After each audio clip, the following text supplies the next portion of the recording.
రూపాయ per day మేము ఇచ్చినాము. వాళ్ళు 79 రూపాయలు యాడ్ చేసి హోంగార్డులకు 1000 రూపాయల జీతం పెంపు. ఎంత ఎంత లాజిక్. ఎందుకంటే ఏదో కంపెనీ 99.99 రూపాయలు అని చెప్పి ఇస్తారు చూడు, అట్లా ₹1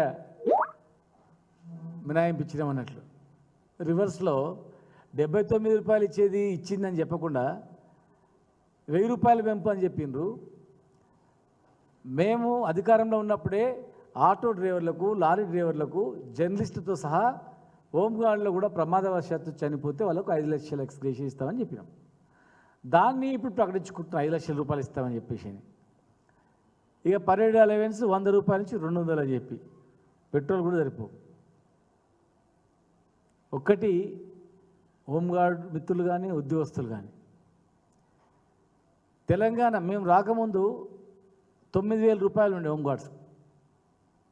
9000 రూపాయలు ఉన్నటువంటి హోంగార్డ్స్ ఇండ్లలో పనిచేయించేది, పొలాల కాడ పనిచేయించేది, అధికారులు బట్టలు ఉతికించేది, వెట్టి చాకరీ చేయించేది. మేమే నిలదీసి మా హోంగార్డులు డిగ్రీ పీజీ చదివినటువంటి వాళ్ళు ఉన్నారు, వాళ్ళతో ఈ పని చేయిస్తారు ఏమనుకుంటారని బెదిరించి గట్టిగా మాట్లాడి ఆఫీసర్లను ఒప్పించి 9000 రూపాయలు ఉన్నటువంటి జీతభత్యాలను 12000 చేసినాం. 12000 రూపాయలు ఉన్నటువంటిది 2017లో ముఖ్యమంత్రి గారి సమక్షంలో మీటింగ్ పెట్టించి 2000 మంది హోంగార్డులను రప్పించి 12000ను ఇమ్మీడియట్గా 18000 రూపాయలు చేసినాం.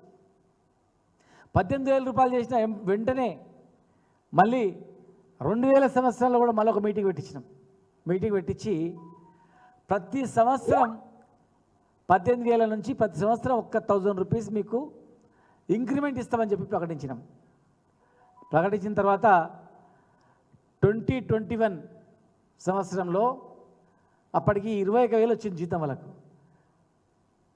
దాన్ని కొత్త పిఆర్సీ వస్తే హోంగార్డులు కూడా ఆలోచన చేయండి, ఎవ్రీ ఇయర్ మీకు 1000 రూపాయలు యాడ్ చేయాలన్నా, పిఆర్సీ అమలు చేయాలన్నా అని చెప్పి వాళ్ళతో మాట్లాడి 30% పిఆర్సీ ప్రభుత్వ ఉద్యోగులతో సమానంగా 30% పిఆర్సీని కూడా హోంగార్డులకు అమలయ్యేటట్టు చేస్తాం. 3 ఏళ్ల తర్వాత మరి ట్రాఫిక్ హోంగార్డులు అంటే పోలీసులతో సమానంగా గ్రౌండ్స్లో పనిచేసిండ్రు, ట్రాఫిక్లో పనిచేసిండ్రు, సెక్షన్ రైటర్గా పనిచేసిండ్రు, డ్రైవర్గా పనిచేసిండ్రు, పోలీసులతో సమానంగా రిస్క్ పనులు మొత్తం చేసిండ్రు.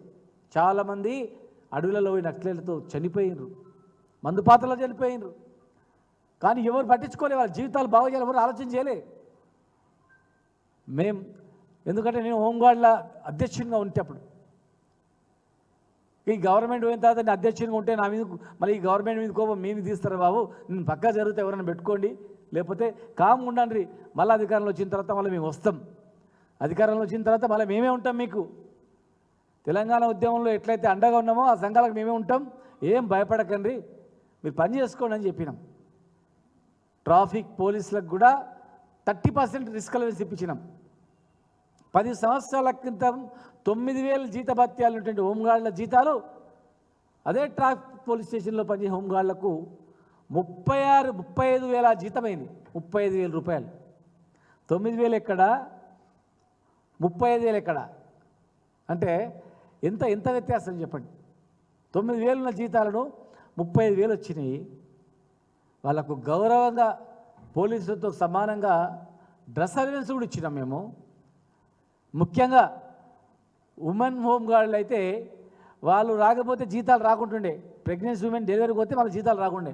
మేము స్పెషల్ జీవో ఇచ్చి 3 నెలల సెలవులు జీతభత్యాలతో కూడిన సెలవులు ఉమెన్ పిఎస్ మన హోంగార్డులకు ఇచ్చినాం. ఒకవేళ భార్య డెలివరీ అయితే భర్తకు కూడా 15 రోజులు సెలవు ఇచ్చినాం హోంగార్డులకు. వాళ్ళని పర్మనెంట్ చేయాలని చెప్పి ఒక కమిటీ చేసినాం. Rajiv Trivedi committee special police assistants అని చెప్పి రూల్స్ ఫ్రేమ్ చేసింది. మరి అందులోనే ఒక సేమ్ ఈక్వల్ క్యాడర్ అయిన రాజీవ్ త్రివేది గారు ప్రిన్సిపల్ సెక్రటరీగా ఉండి హోంగార్డులు చాలా మంచి పని చేస్తారు, ఒక ఉద్యోగ భద్రత ఇవ్వాలా, వెల్ క్వాలిఫైడ్ ఉన్నారని చెప్పి ఈ దేశంలో ఎక్కడ లేనటువంటి విధంగా మొదలు మేమే చేయాలని చెప్పి ఒక కమిటీ స్పెషల్ పోలీస్ అసిస్టెంట్ అని పేరు పెట్టి తయారు చేసినాం. మరి రాజీవ్ త్రివేది గారు తయారు చేస్తే ఇంకో ఆయన పోలీస్ డిపార్ట్మెంట్లో ఇంకో ఆఫీసర్ ఏం చేశారంటే కాళ్ళ కింద కట్టెబెట్టి అవి పర్మనెంట్ కాకుండా తప్పుదో పట్టించి ఫైల్ నానుస్తూ ముందుకు తీసుకొచ్చింది. మరి అది ఆ పెండింగ్లో ఉంది.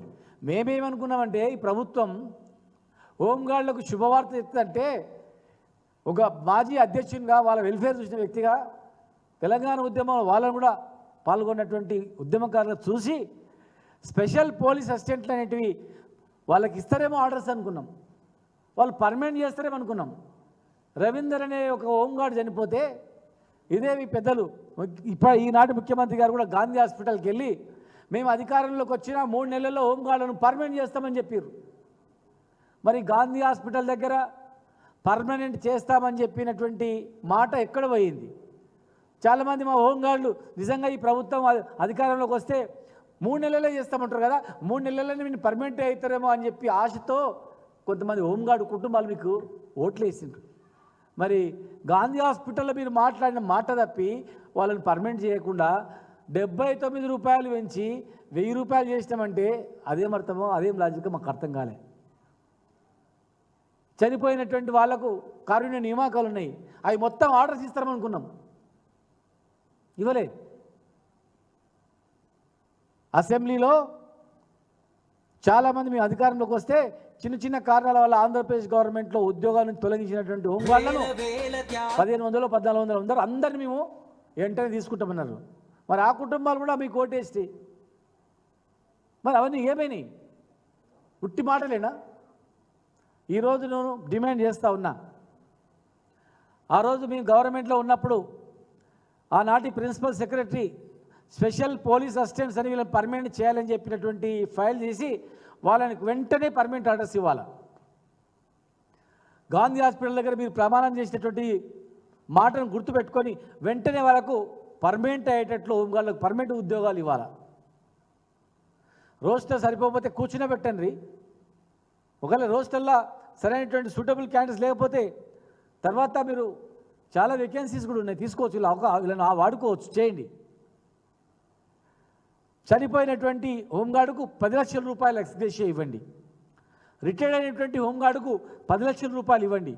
35-40 సంవత్సరాలు పనిచేసి వాళ్ళు ఎట్లా బతకాల? ఆయన చెమట రక్తం మొత్తం గవర్నమెంట్లు దారం చేసి ప్రజలు దారబోసి ప్రభుత్వంలో పనిచేసి మరి ఉట్టి చేతులతో ఏం తిని బతుకుతాడు ఆ రోజు. ఇలా మీరు ఆరోగ్యశ్రీలు వెళ్తామంటారు, అది కాదు.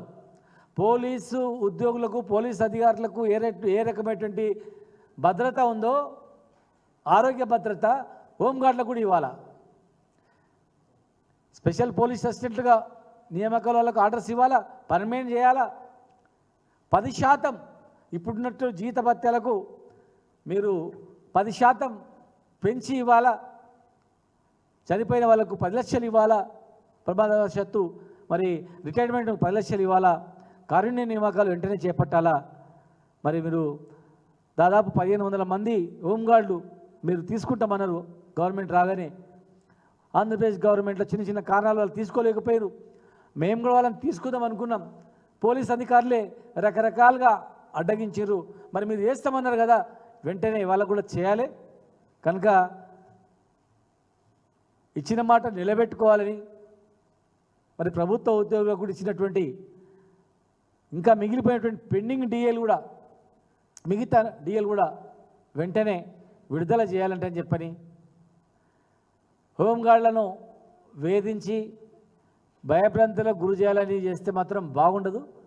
హోంగార్డుల జోలికి ఎవరు వచ్చినా అధికారులను మేము గుర్తుపెట్టుకుంటాం.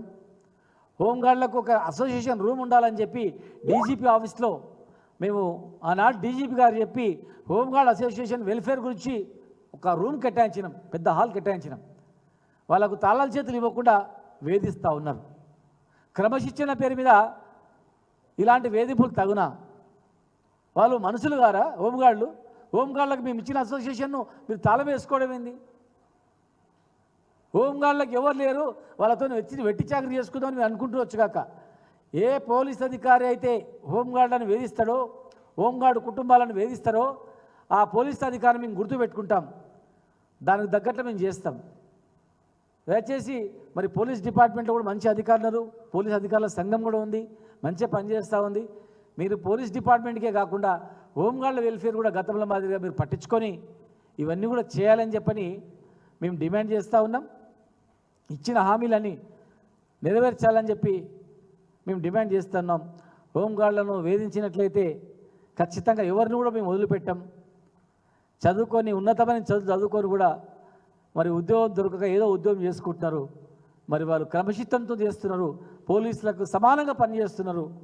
వాళ్ళన్నీ కూడా మరి వాళ్ళందరికీ ఇచ్చిన మాట తప్పకుండా పర్మనెంట్ చేసి వాళ్ళకు చేయాలి. బూటకమైనటువంటివి 79 రూపాయలు పెంచి 921 రూపాయకు 79 యాడ్ చేస్తామని చెప్పకుండా మేము 1000 రూపాయలు చేస్తామంటే ఏమైనా అర్థం ఉందా? అర్థపర్థం లేనటువంటివి అవి మీరు అన్నీ సమీక్షించుకొని చేయాలి. లేదంటే ఖచ్చితంగా మరి స్పెషల్ పోలీసులను కూడా మీరు ఇట్లే వేధించిండ్రు, వాళ్ళ మీద నమ్మకుండా వాళ్ళని ఇబ్బందులు పాలు చేసిండ్రు, సస్పెండ్ చేసిండ్రు. ఆ స్పెషల్ పోలీసులను కూడా ఎవరినైతే వేధించారో వాళ్ళని వెంటనే విధులకు తీసుకోవాలి, క్రమశిక్షణ చర్యలు చేపడతామని చెప్పి వాళ్ళకి ఎవరికైతే మెమోలు ఇచ్చిండ్రో